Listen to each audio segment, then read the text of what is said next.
Susi asamba malana famangregan ng teknik isa asambi taray na famangregan ng teknik isa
Misaura ani Jehovah,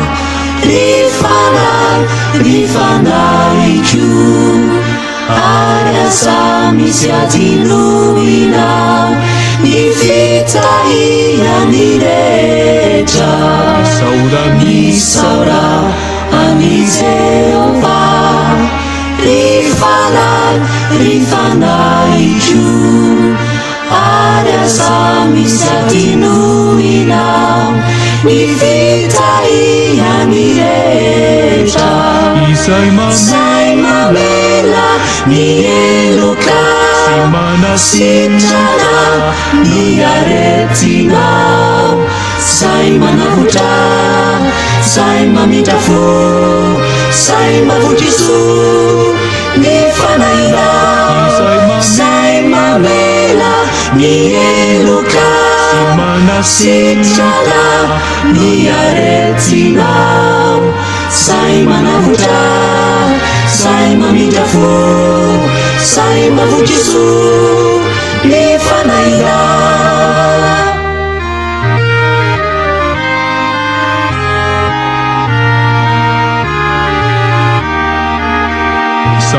Misaura ani Jehovah, rifanai juu, ada sami siatinuina, ni vita yanileta. Misaura ani Jehovah, rifanai juu, ada sami siatinuina, ni vita yanileta.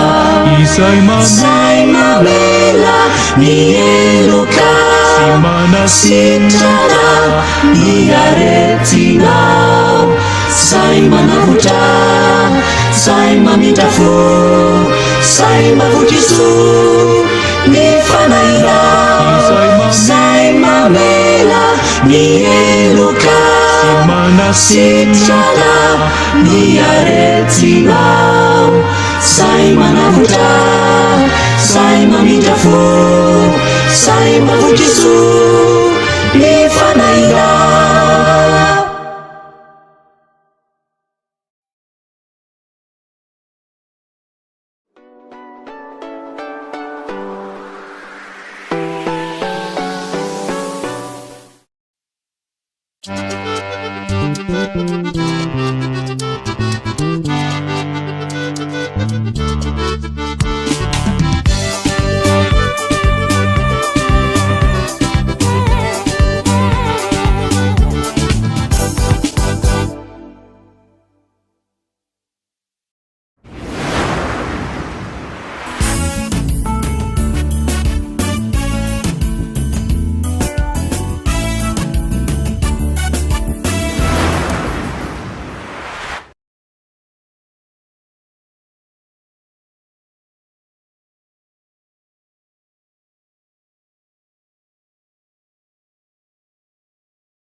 Rakotonirina Hertsina Ludovic no anarako ansoiny namana mpiara-mianatra promotion hoe Ludovic na Dovic.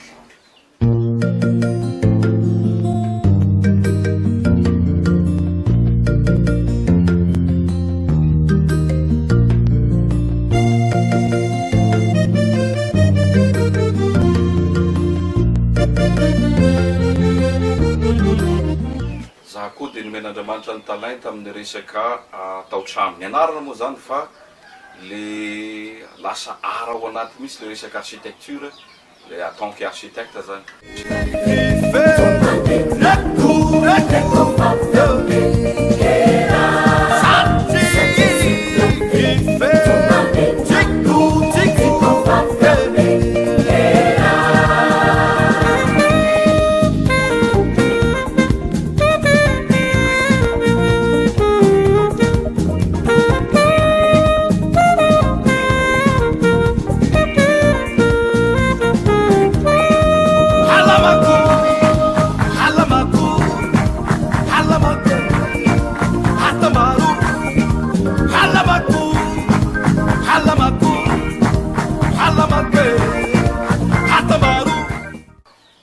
Soa ho asika rehetra ho amin'izay resaka mozika zay tena ampiasa io talenta io ho fanompona, ho fanaovana ny asa tsara, ho fanehoany mpitiavana ny mpiarabelona sy ny mpiara-mivavaka.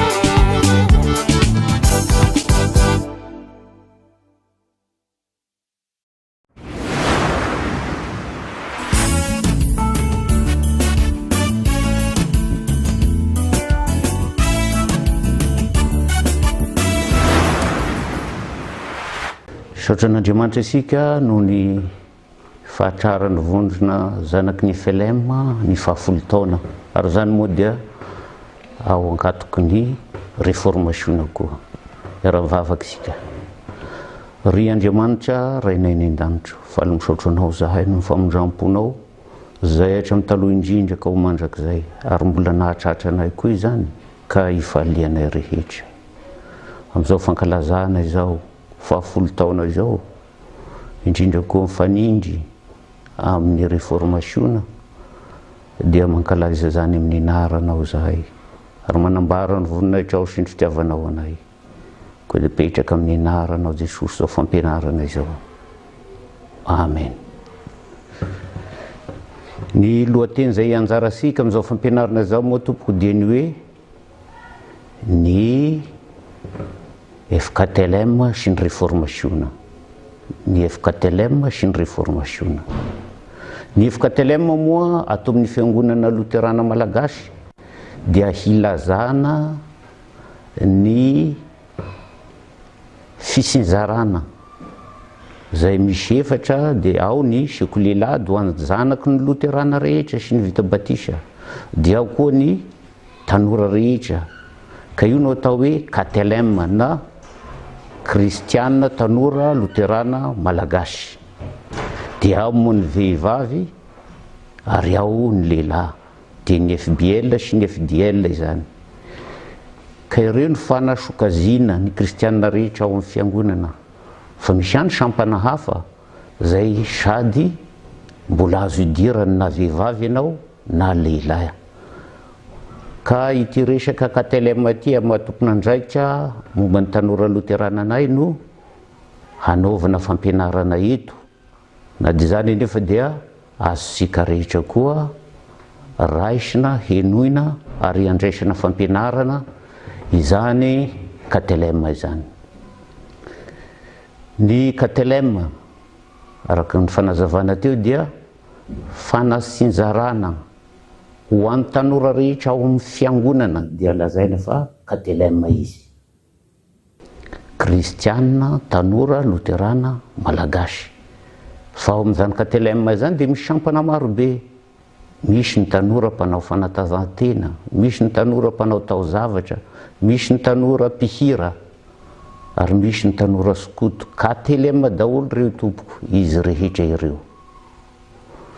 Ka ny anarany dia ny hoe Kristiana Tanora, ary io ny tena mahazava-dehibe. Ny maha-kristiana ny tena mahazava-dehibe voalohany indrindra amin'ny fitezana ao amin'ny fiangonana, amin'ny fanasokaziana. Sy tanoran'izao tontolo zao fa kristianina aloha, amin'ny maha-kristiana azy dia ao koa ny mahatanora azy. Sy vitany hoe kristiana tanora fa eo ny maha-luterana.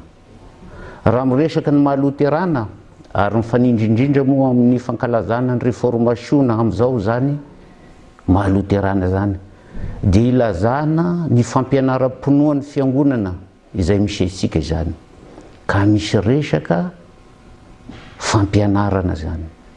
Dia ho an'ny fiangonasika kristianina ato amin'ny FLM zay manaraka ny fampianarana amin'ny fandraisana ny hevitry ny baiboly, araka zay nitaritany Lutera azy. Ka ao anatin'izany dia misy ny fanavaozam-pinoana, satria tsy afenina fa teo aloha dia nisy ny fivoliana, fahalovana teo amin'ny fiangonana, raha mbola tao amin'ny fiangonana katolika isika. Ary zany no maha-luterana isika, manaraka ny fampianarany Lutera, ka dia atao hoe luterana. Sy zavatra kely io. Eny, misy ny fifanantonan'ny fiangonana maro ankehitriny, fa na dia io zany dia miazona ny fampianarany Lutera isika amin'ny fandraisana ny hevitry ny baiboly.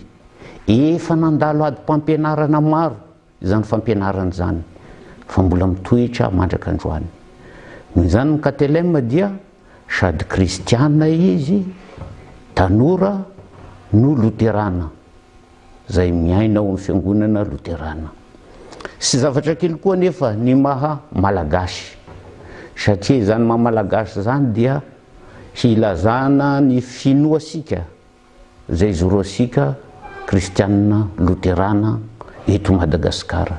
Ka tena zava-dehibe ny mahamalagasy. Na dio aza ny fampianarana amin'ny mahaloterana zay misy dia sy zavatra kely ny mahamalagasy antsika. Ohatra zay tena mampiavaka asika na samy loterana aza dia ny fifoazam-panahy. Kanefa LM dia fifoazam-panahy. Miaina araka an'izany fifoazam-panahy dia fahasoavana manokana nomeny Jesosy ho ansika fiangonana loterana. Ka ireo rehetra ireo no azavaina dia mbalalana izay tondrana ny fampianarana sotra sy foeto dia ny ho an'ny kristianina tanora loterana malagasy. Ao ny hevitra kila zay hitaritana ny teny ity dia ny amin'ny hoe réformation, ny KTLM sy ny réformation. Ny réformation moa dia fanavaozam-pivavahana raha tao anatin'ny fahalovana ny fiangonana zay nisen'ny Lutera tam'izay dia ny finoana katolika romanina. Dia nisangana izy araka ny tenin'Andriamanitra zay naresy lahatra azy ary ny tantara-piainany dia besaka isika ny mahafantatra azy. Fa ny zava-dehibe dia izao hoe nisy tam'izay fotoana izay ny fahalovana, nisy tam'izay fotoana izay ny fivoliana, fialana amin'ny tenin'ny soratra masina, fa ny lova na tradisiona ambava indrindraindrindra izany no nandehanana.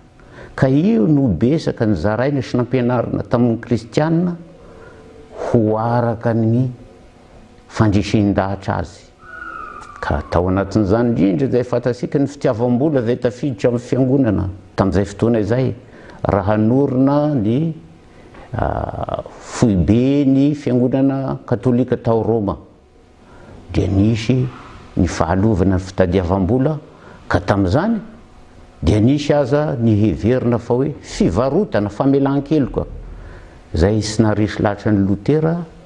Ka na dia sarotra taminy nanohitra ny fanahy masina ny asa tao aminy ka dia niseho sy kelikely nampirosy ny fanahy masina izy hanohitra an'izany zavatra izany tamin'ny mpanazana fatratra.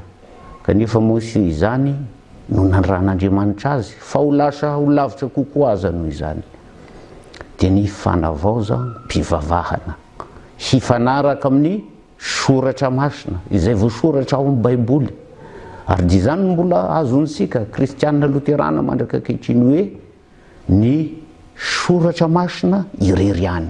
Io no ambony amin'ny fahefan'ny fiainany kristianina fa sy ny tradisiona sy izay ampianarin'olombelona fa sy lasaka tahaka an'ireo mpampianatra sandoka tamin'izay fotoana izay. Izany hoe fiankinana amin'ny hevitr'olombelona sy izay lazain'ny olombelona hitaritana azy. Sy mitovy anefa ny vanim-potoana tamin'ny andron'ny Lutera sy amin'izao androsika ankehitriny izao. Na dia izany dia arakaraka ny vanim-potoana izay misy dia misy ny fahalovana, misy koa zany ankehitriny.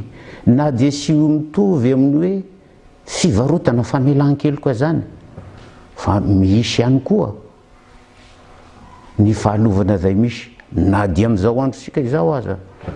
Ka izany no ampatsahivana sy ampianarana hitaritana ny saintsika tanora ho ansika kristianina rehetra hoe inona ny zava-misy. Fa Satana dia sy mandry andro sy mandry alina hampivily ny olona sy ho tian'Andriamanitra, hankahalan'Andriamanitra. Ary dia miasa mafy izany ireo fikambanana maro isan-karazany. Eny fa ireo fiangonana mampianatra diso araka ny heviny sy tiany hitaritana ny olona hiala amin'Andriamanitra. Ka ireny rehetra ireny no sy maintsy ho jeresika foeto. Fahafolo taona ny vondrona ZDFLM no ankalazaisika amin'izao. Ny zavatra hita amin'ity vondrona ity dia izao hoe sy nipetraka ho sotra amin'izao izy fa inona ny zava-misy sy aina ny izao tontolo izao. Anisany amin'izany ny Facebook. Tena zava-dehibe misy eran'izao tontolo izao ny Facebook.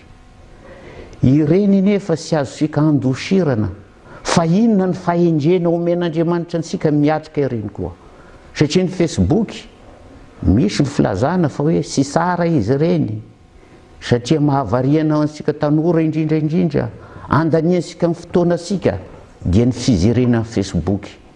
Ka noho izany zavatra zany dia nisangana ity vondrona ity, satria araka ny tenin'i Jesosy tamin'ny vavaka nataony koa dia hoe sy niampiala anareo amin'izao tontolo izao no angatako aminao Andriamanitra raha sy niampiala ireo mpianatro ireo fa niarovanao azy amin'ny rasy. Noho izany dia nisangana ny vondrona ZDFLM mba hahafana koa araka ny zavamisy miaro ny kristiana sy manambara koa ny tenin'Andriamanitra sy ny fampianarana araka ny finoasika. Ka isaoran'Andriamanitra fa na dia nisy aza ny fiheverana sy fanomezan-tsiny ireo mpitarika sy tompon'andraikitra ao anatin'ity ZDFLM ity dia nahazoro izy ka nahatratra an'izao 10 taona izao. Ka isaoransika nan'Andriamanitra izany ary ampaherezasika koa ireo manolo tena hanao ny asan'Andriamanitra araka n'izany Facebook zany, dia mampahery azy ireo siokivy na dia misy indraindray ny fanenjehana. Ny Facebook dia ampiasain'izao tontolo izao amin'ny zavatra maro indrindra ny fampianarana. Ka ho antsika tanora zay mandany ny fotoana sika ao anatin'izany Facebook zany dia mahazo zavatra besaka fampianarana zay miditra ao ansainsika, ary sy vitany hoe miditra ao ansaisika ireo fampianarana ireo fa mandaitra, satria na dia kristianina tanora aza isika zara raha mba mahafaka manome fotoana 10 minitra isan'andro handiniana ny tenin'Andriamanitra fa sy lasaka ny atao hoe 10 na asasakady na adiny ray aza ny mandinika an'io Facebook io. Noho izany dia mazava kokoa fa ny Facebook no tena mitaizantsika. Ka na inona fampianaran'izao tontolo izao hitariana antsika dia mandaitra ny fampianarana zay tena nokanasika fotoana sy andaniasika fotoana raha sy mitandrina isika. Ka izany isan'ny fampianarana maro mifandimby ao amin'ny vondrona ZDFLM. Izany fampianarana izany indraindray dia manatahaka ny an'izao tontolo izao ihany, ny an'ny soratra masina azafady, manatahaka ny an'ny soratra masina ihany no hakany hevitra fa saingy aviliny avy eo ny fampianarana. Anisan'ny zava-dehibe amin'izao fotoana izao ny fampianarana mikasika ny fatokian-tena, ny fampandrosoana ny tena fa sy ilan'Andriamanitra koa. Izy dia atao amin'ny fomba fiteny frantsay hoe resaka développement personnel, tia hampandroso ny tena. Raha mahatoky ianao, manana herin'ny saina ianao, dia afaka mampandroso ny tenanao ianao fa sy mila hery ho fanampiana. Nefa ny fampianaran'ny Baiboly dia mampianatra antsika fa mila hery hafa isika hanampy isika, zay sy hafa fa Andriamanitra zay niavian'izao rehetra izao, nahatonga izao rehetra izao, eny mitantana izao rehetra izao araka ny fampianaransika ao amin'ny artikla voalohany mikasika an'Andriamanitra mpamorona. Mino aho fa Andriamanitra namoronay mba amin'ny zava-boary rehetra ary nanome hay tena fanahy ary zay rehetra momba azy. Ary sy izany ihany fa izy koa no miaro ahy amin'ny loza rehetra ka misakana ny rasy rehetra. Izany ny hevitry ny artikla voalohany araka ny fampianarany Lutera. Ka izany nefa ankehitriny dia sy fantasika fa raha misy ny fampianarana zay tao izao tontolo izao fa hoe rehefa matoky tena ianao dia afaka mampandroso ny tenanao. Sy izany nefa ny fampianaran'ny Baiboly, sady avy amin'Andriamanitra isika sy izao tontolo izao ary dia ao amin'Andriamanitra ihany no haharetasika koa. Ka mila mahalala an'izany sika, ka sy hanaraka ny fampianaran'izao tontolo izao zay toa marina kanefa tena sy fitiavana an'Andriamanitra, fankalana ny fitaritan'Andriamanitra ansika, ka mila mitandrina ny amin'izany. Sy izany ihany ny fampianarana zay atao amintsika tanora amin'ny alalan'ny Facebook, ka ilana fanavaozana koa satria araka ny teny teo dia andro ny réformation zao fankalazana ny réformation zao ka isika FLM dia mankalaza an'izany ary mitady fanavaozana koa eo amin'ny fiainam-piangonana izay misy isika ny fiainasika dia mila fanavaozana koa isika ka misy koa ny atao hoe la loi de l'attraction universelle zany hoe raha misy zavatra tianao sirinao dia zao raha averimberinao tononinao isan'andro zany zavatra irinao sy tianao zany dia ho azonao zany amin'ny farany ho azonao fa tena fampianarana tena sy fanarana ny fampianaran'ny baiboly anefa zany fa sy zany ny fampianaran'ny baiboly ansika na dia ny tenin'Andriamanitra zay nitoriana tamin'ny alahady teo aza dia hoy Jesosy hoe sy mety raha sy mivavaka mandrakariva isika ka sy reraka zay mila fiankinana tanteraka amin'Andriamanitra ny fiainasika ary inona gn'agnantonga sika nan'Andriamanitra ka hitondrazisika zay iriny fosika irisika dia izy koa ny teny raha mitoetra ao anatinareo ny teniko dia angatao zay tianareo fa ho azonareo zany ho tanteraka aminareo zany ny fampianaran'ny baiboly fa asigny famerenanao anaovanao litania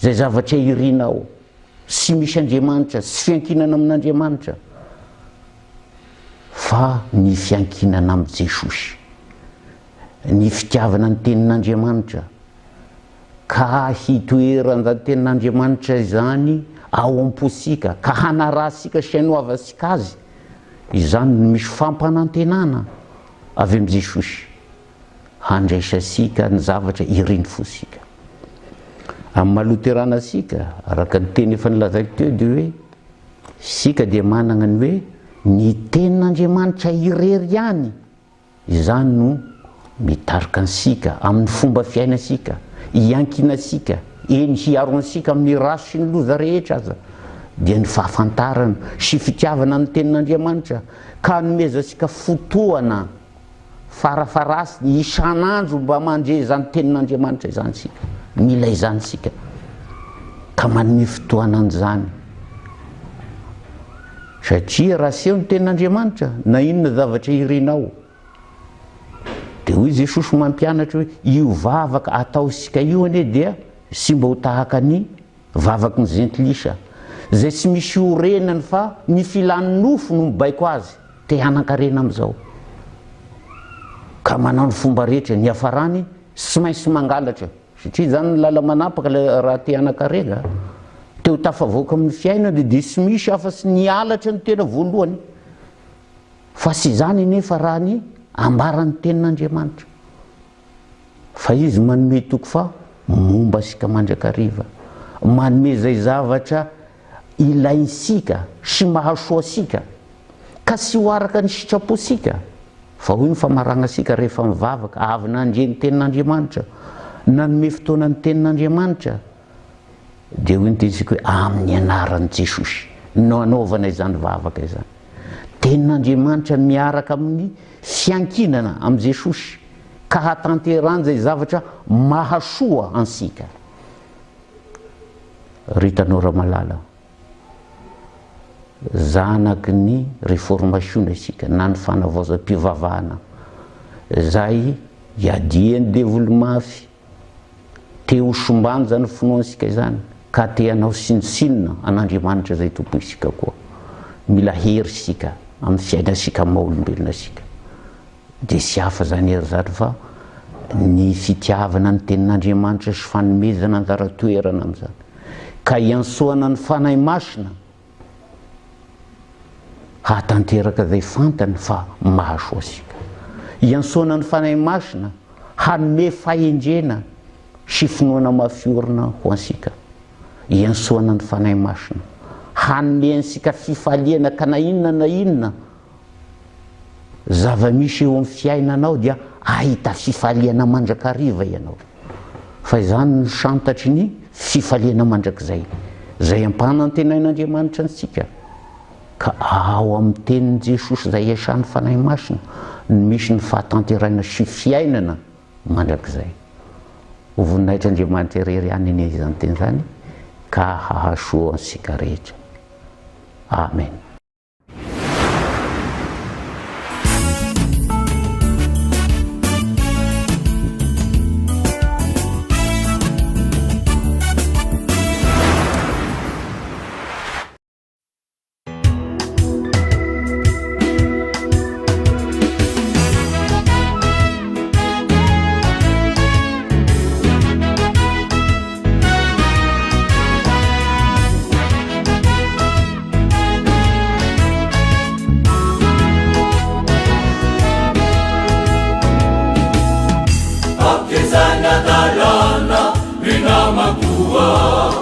faindro jesosy manamponana de feno fiderana miandrom-piainana fa izy anome fiaina mava iketao avoko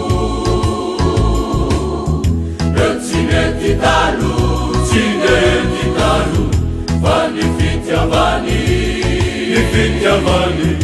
de manafaky reo za mandray tsisy fanameloa nahoany zaya ao aminy Kristy fariza avenao avokoa zay anesana fianao miaina lala mava fianao miaina lala mava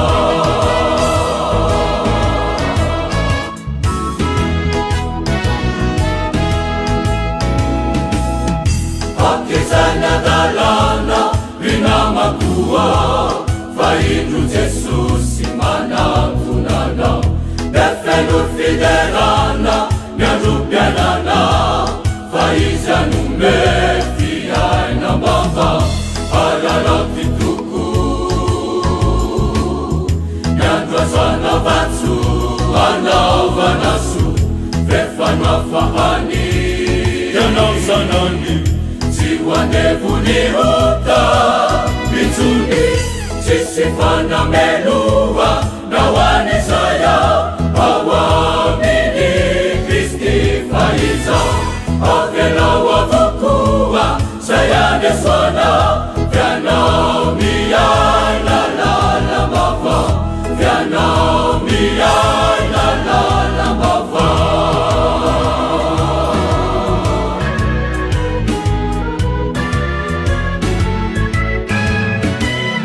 tsisy fanameloa nahoany zaya ao aminy Kristy fariza avenao avokoa zay anesana fianao miaina lala mava fianao miaina lala mava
miarabantsika rehetra amin'ny anaran'i Jesosy.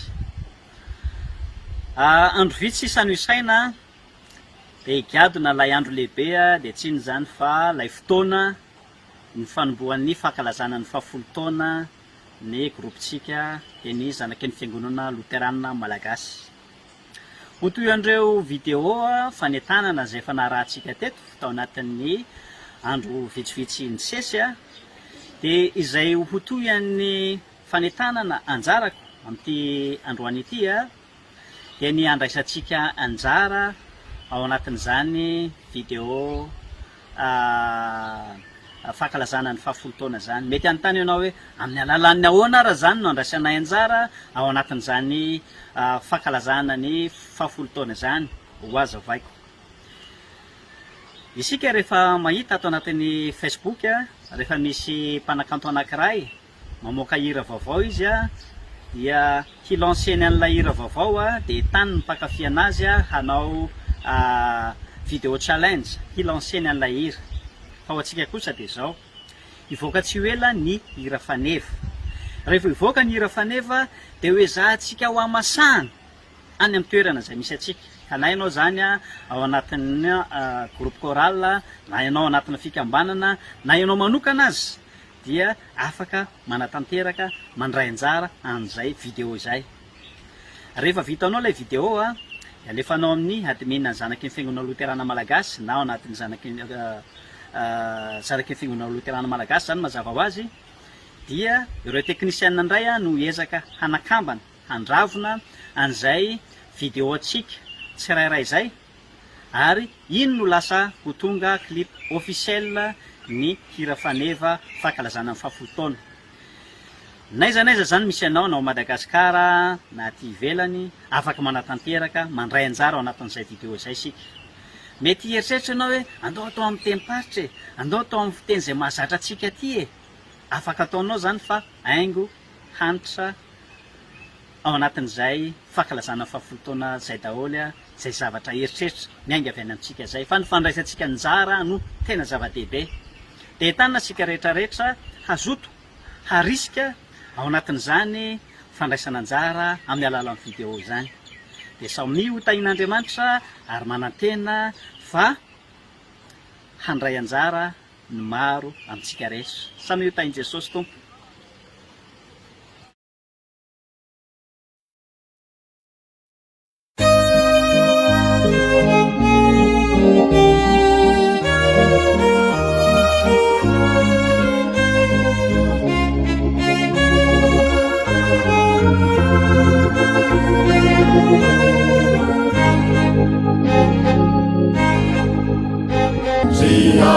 Fanay malala manolotenizao fotoana mahafaly irasansikany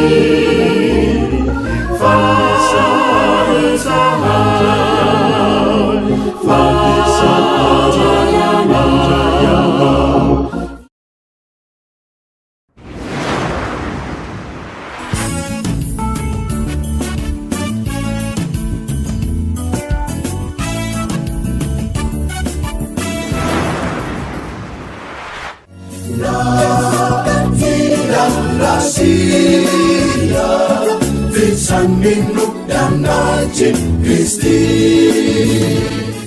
Ary aoka isika ifampandinika hampandroso ny fitiavana sy ny asa tsara.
iana amin'ny koany nasihotafinao Jesosy Kristy zay tomponinao aneka tompony izao rehetra izao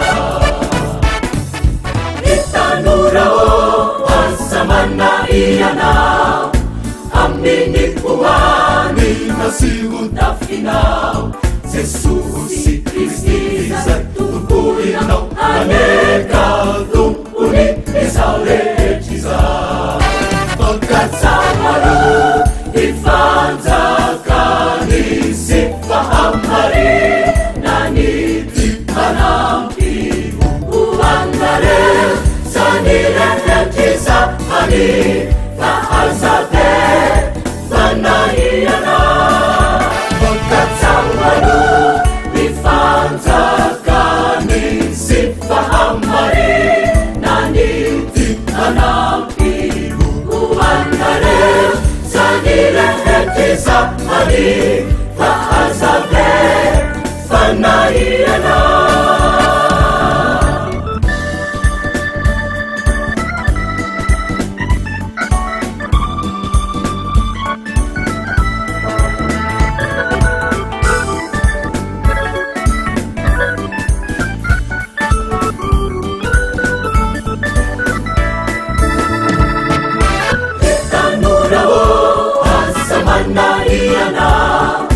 Ambini kuwani nasihotafinao Jesosy Kristy zay tomponinao aneka tompony izao rehetra izao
kiza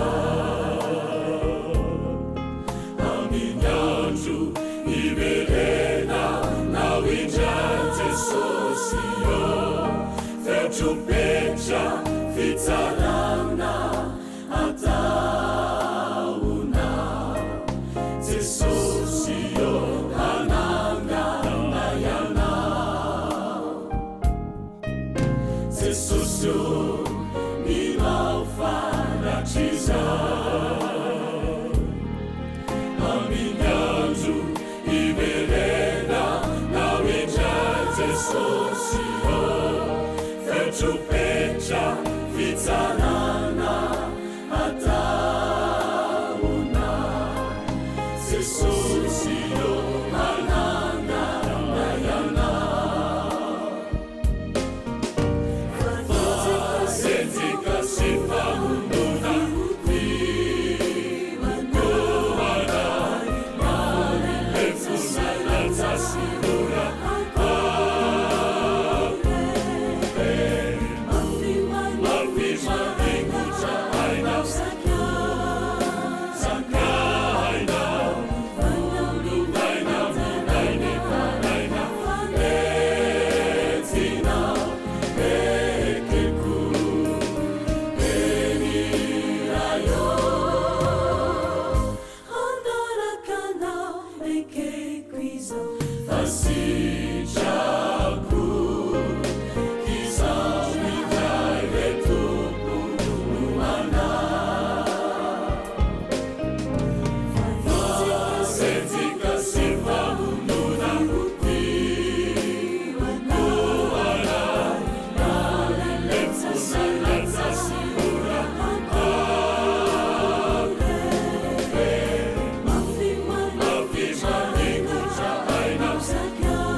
fiaranteny iza asany araina fa mandehananteny iza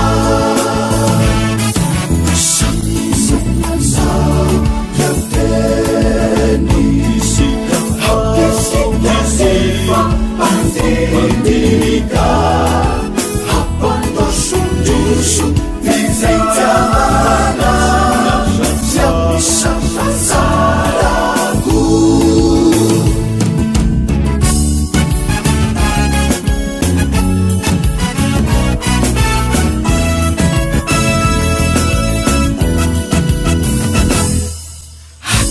atamarirai Sika itu ibeni na fantasia visaninu pianaci Kristi na rahasia visaninu pianaci Kristi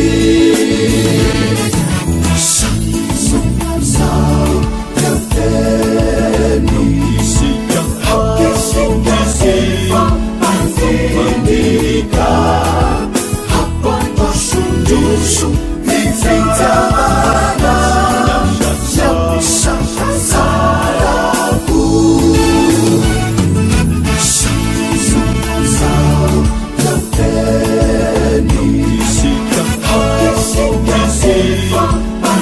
Mandika apandosundushu vizentana siapisapazaragu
Misaura ani Jehovah, rifanai ju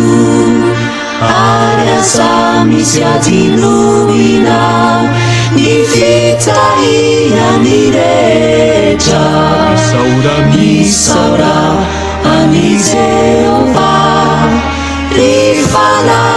ry fanaitro ary aza misy adinoina ny fitahiany rehetra izay mamela ny eloka sitrana ny aretina zay manavotra zay mamindra fo zay mavotry ny fanaira zay mamela ny eloka sitrana ny aretina zay manavotra zay mamindra fo zay mavotry ny fanaira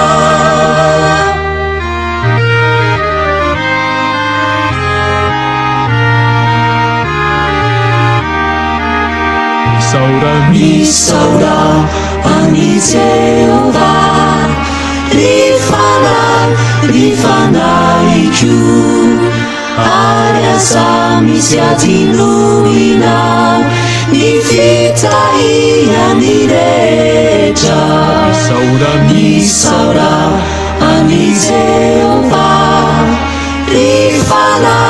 ry fanaitro ary aza misy adinoina ny fitahiany rehetra izay mamela ny eloka sitrana ny aretina zay manavotra zay mamindra fo zay mavotry ny fanaira zay mamela ny eloka sitrana ny aretina zay manavotra zay mamindra fo zay mavotry